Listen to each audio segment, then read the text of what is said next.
അല്ലേ? അടിപൊളി.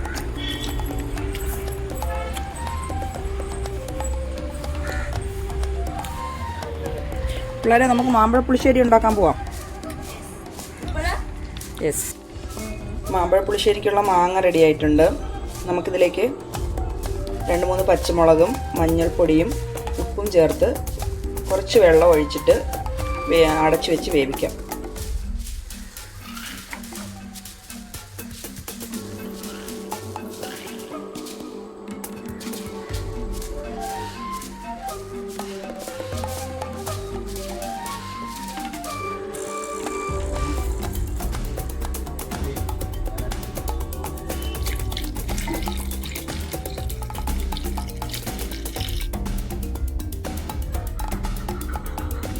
ഇതിൻ്റെ അരപ്പിനായിട്ട് 1/4 കപ്പ് തേങ്ങ, 1/2 ടീസ്പൂൺ ജീരകം, 3-4 ചെറിയ ഉള്ളി.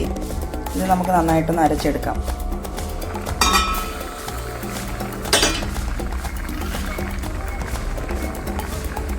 മാമ്പഴപ്പുളിശ്ശേരിക്ക് വേണ്ട അരപ്പ് അരച്ചെടുത്തിട്ടുണ്ട്. മാങ്ങ നന്നായിട്ട് വെന്തതിന് ശേഷം നമുക്കിത് അതിലേക്ക് ഒഴിച്ചു കൊടുക്കാം. നമുക്കിനി അരപ്പ് ഇതിലേക്ക് ഒഴിച്ചു കൊടുക്കാം.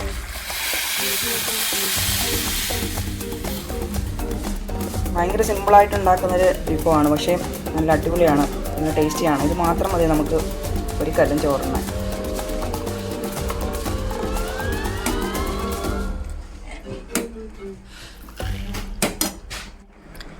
മാമ്പഴപ്പുളിശ്ശേരിയുടെ ഗ്രേവി നല്ല അടിപൊളിയായിട്ട് വന്നിട്ടുണ്ട്. നമുക്കിതിനകത്തേക്ക് ഇനി കുറച്ച് തൈര് ഒഴിക്കാം. ഈ ചൂടിൽ നമ്മൾ തൈര് ഒഴിച്ച് കഴിഞ്ഞാൽ പിരിഞ്ഞു പോകാനുള്ള സാധ്യതയുണ്ട്. അതിനാൽ നമുക്കിത് ഒന്ന് ചെറുതായിട്ടൊന്ന് തണുത്തതിന് ശേഷം തൈര് ഒഴിക്കാം.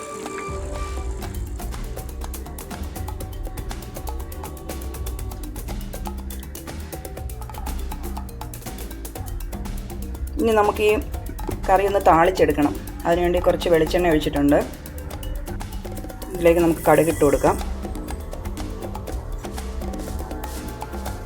നമുക്ക് ചെറിയ ഉള്ളി അരിഞ്ഞ് ഇട്ട് കൊടുക്കാം.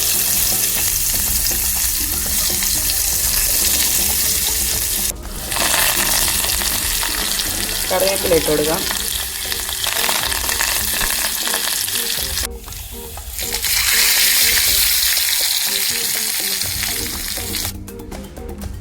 നമ്മുടെ അടിപൊളി മാമ്പഴ പുളിശ്ശേരി ഇവിടെ തയ്യാറായിട്ടുണ്ട്.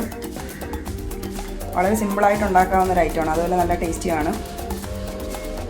എല്ലാവരും ഒന്ന് ട്രൈ ചെയ്ത് നോക്കണം കേട്ടോ.